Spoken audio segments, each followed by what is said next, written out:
My name is Kristen Gruffel, and today I want to talk to you about understanding students with ADHD, better known as Attention Deficit Hyperactivity Disorder. How many students with ADHD are currently being served in the United States? According to the CDC and the NSCH surveys, there were 11% of students in 2011 with ADHD being served in the United States.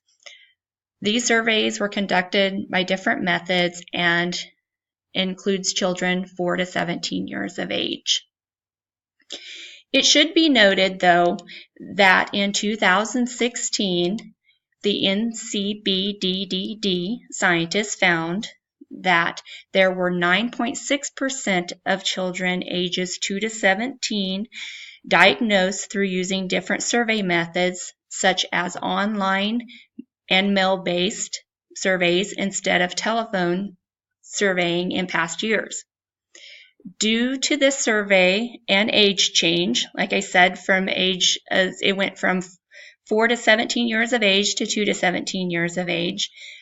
Because of this change, the 2016 data cannot be directly compared with the previous NSCH data, but will serve from here on out as a baseline to monitor patterns of ADHD and will be conducted by the CDC annually from here on out.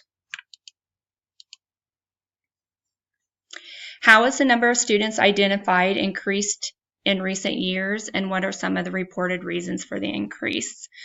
The number of students identified from 2003 to 2011 were 2 million students that were identified with having ADHD. Reasons for the increase they found were overdiagnosing of students, the less time with spending time with their child outdoors, the less time the child was out playing in the environment. Digital devices played a big part in this as well, by stimulating the child in other ways, such as giving them your phone to play games on or watching TV instead of, like I said, going outside and playing an organized game with them. Another reason is due to poor sleep habits, and possibly the poor sleep habits are most likely being caused by the fact that they've had so much stimulation throughout the day due to the digital devices and things like that. That is, it makes them restless and hard for them to sleep at night. Lack of structure altogether, just having a free-for-all or the fact that they're just here, there, and everywhere at all times. And the last reason that I'm going to mention for the increase would be medication. It's found that parents were looking for what they call the magic pill of sorts, as you could say, to get their child to calm down and stay focused. What are specific behaviors, characteristics of students with ADHD, and in what ways do these characteristics make it difficult for students to learn and participate in the school? Some characteristics and behaviors include the inability to sit still, the fact that they are moving around at all times makes it hard for them to learn, and there's moving and fidgeting, the interrupting of students or teachers,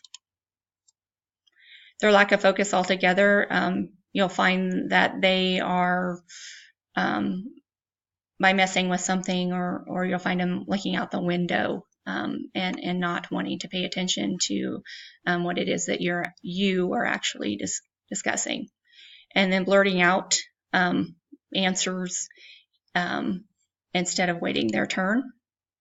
You'll find that they are running around or climbing constantly, and don't have that inability to just stay in one place. And all these things make it hard to follow through with instruction.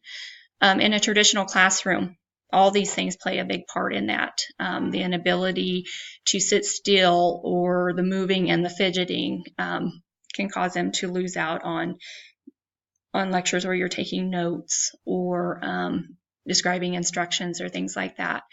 The fact that they like to interrupt or blurt things out affects them in a way that they could lose out on participating altogether. Or the fact that they were interrupting a student that had something to say and they miss out on what exactly was being said. And all these things, from running around or climbing constantly, all these things in a traditional classroom make it tremendously hard to follow through with any instruction that is given in a traditional setting. Do all students with ADHD demonstrate the same characteristics or degree of behavior? Under the DSM-5 diagnostic criteria, there are 3 types of ADHD. The first one we're going to talk about is the predominantly inattentive type of ADHD. These students are usually not disruptive and can go unnoticed. These students often display slow tempo on their approach to do academic tasks, and they show a lack of motivation at times. It's found that there's a higher ratio of girls to boys that have predominantly inattentive type ADHD.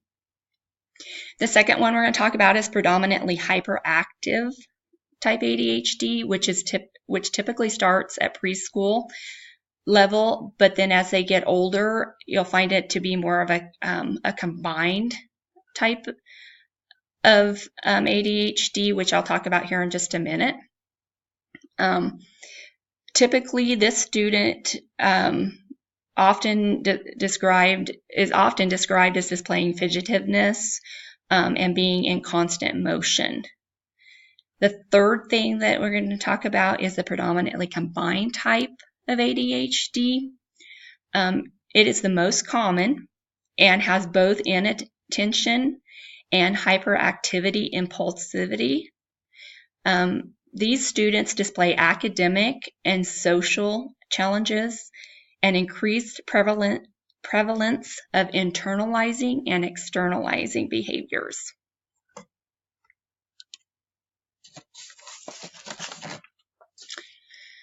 According to IDA 2004, the category in which students with ADHD were defined other health impairments. So therefore, again, under the IDA 2004, it is identified as other health impairments.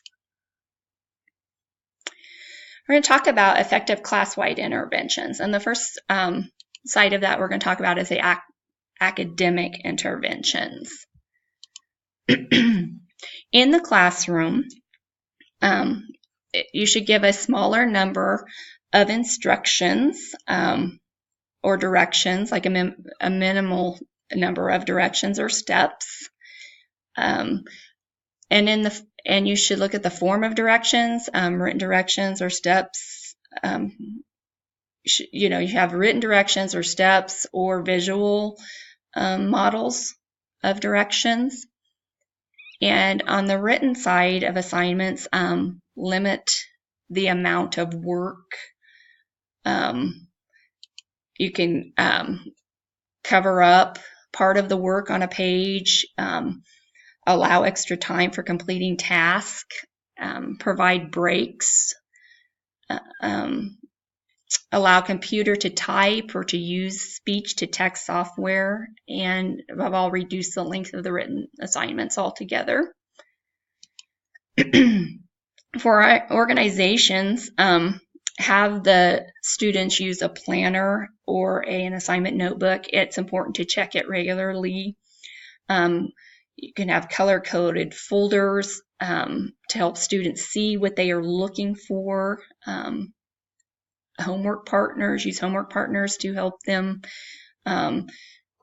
achieve their homework assignments, using a calendar with due dates and a checklist to help the students, helps them to keep up with assignments as well, and can help them with their homework supplies. Classroom interventions and strategies. Avoid only large group instruction situations. Try peer tutoring or pairing students who complement each other to encourage the partner work in reading, on reading and math assignments. Have cooperative learning. Assign a role that has clear expectations. And provide a timer to help that student stay on task. Having that timer is a good thing to have, because a lot of times a student will sit and ponder things, but having a timer helps move them along. Frequent redirection is good. So using proximity of where students, when students need to be redirected, make sure that you are at the ready to notice when they've kind of gotten off task so that you can get them back on task. You can use learning partners to help keep them on task as well. And provide rewards through choices of activity is a good way to reinforce work habits. And utilizing learning games or computer games to reinforce skills and increase opportunities through responding and actively engaging. And above all, praise your students often for the good work or deeds they do. A little bit of praise goes a long way in all things. And I'd like to leave with you this. Keep in mind that a number of classroom environment variables can benefit students with ADHD, including arranging seats to reduce distractibility, posting daily schedules, and arranging the classroom to facilitate smooth transitions. Teaching students with ADHD can be challenging, but with organization and goal-setting skills in place, it gives these students the strategies to better interact with you in the general curriculum of a classroom. Thank you for the opportunity to visit with you on this subject. I hope you now have a better understanding of the students with ADHD.